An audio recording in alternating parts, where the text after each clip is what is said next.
Time's running out for President Trump and his executive order that bans immigrants from 6 Muslim-majority nations from the U.S. for 90 days.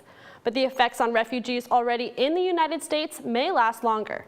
Federal judges in New York, Washington State, and Hawaii have enacted temporary restraining orders, but the element that caps the number of refugees allowed to enter the U.S. has not been challenged, causing refugee resettlement programs to lose federal funding. World Relief is a Christian nonprofit that helps churches around the United States help refugees. Refugees like the Muya family from Somalia are paired with Good Neighbor teams. My initial thought was, we got to help them do everything. You see their situation and you just want to be a friend and help. And World Relief was pretty quick to say, okay, they need to be independent. You need to make sure that they're learning to be self-sufficient. Though Elliot says the Muyas are adjusting to American life, the family's not ready to stand on its own. World Relief supports refugees by connecting them with the school system, childcare, and housing. But this support is dwindling. With fewer refugees coming in due to President Trump's executive order, World Relief is cutting back on staff, more than 140 employees nationwide. We have wave after wave of refugees from different parts of the world, and it's been a really successful integration process that has gotten better and better over time, and part of that is incredibly skilled staff who have years, sometimes decades of experience. And for me, it's heartbreaking for us to have to let those people go. Members of the Good Neighbor team help connect refugees with the community and help them find places to work. We're here at the Bethesda Ruritan Club, where the Muya family was hired to help clean the kitchen and the rest of the facility. Let's take a look inside.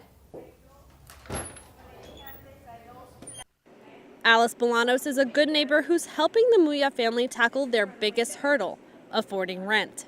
World Relief will stay open, but it's lost 1/4 of its federal funding, which means less financial aid to help refugees afford housing. Bolanos says she's focused on how far the Muyas have come. We were at the bus station, so I told the 2 brothers, I said, you guys get on this bus and we'll meet you at the house. And the bus driver calls me up and they couldn't figure it out, and they ended up back at the bus station, which was good. And we just laughed and laughed. So to this day, we always say, potea, that means lost. So it's good to get lost, as long as you're safe.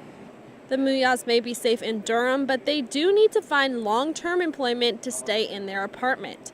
World Relief expected 7,500 refugees to come in this fiscal year.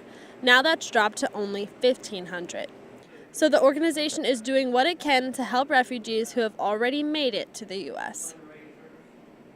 World Relief Durham is to stay open, but World Relief has shut down 5 local offices in Boise, Idaho, Columbus, Ohio, Miami, Florida, Nashville, Tennessee, and Glen Burnie, Maryland.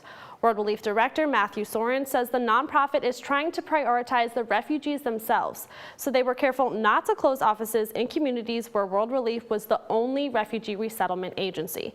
In Chapel Hill, I'm Danielle Wallace reporting.